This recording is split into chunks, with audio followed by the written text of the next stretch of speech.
अतिथिवृंद सभापति महोदय एवं एठारे उपस्थित मोर स्नेहर छोट बड़ भाई और भौणी माने आज शुभ विज्ञान दिवस अवसर रे मते किछि कहबार सुযোগ मिलिबार मो निजको धन्य मन करूछि। आज हेउछि फेब्रुआरी 28 तारिख।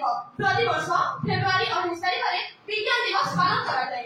1928 मसिहा फेब्रुआरी 28 तारिख रे चंद्रशेखर वेंकटरमण रमण इफेक्ट आविष्कार करथिले। जद्वारा कि से 1930 मसिहा रे प्रथम एशिया एवं प्रथम भारतीय जे कि प्रथम नोबेल पुरस्कार पाइथिले।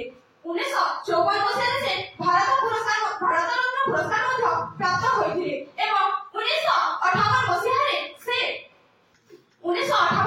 से रूस रो लेनिन शांति पुरस्कार मध्य प्राप्त होइथिले। आपण मु जानिछि आपण समस्त मो सहित एकमत हेबे जे ए विज्ञान द्वारा आमे को कार्य संभव करि पारना समस्त असंभव कार्य को संभव करूछि। आज रो ए विज्ञान बड़े मनीष उड़ी पारुछि, पानी रे उड़ी पारुछि तथा घरे बसी समस्त पृथ्वी रो कोण अनुकोण रो समस्त खबर को घरे बसी देखि पारुछि, सुनि पारुछि एवं जानि पारुछि।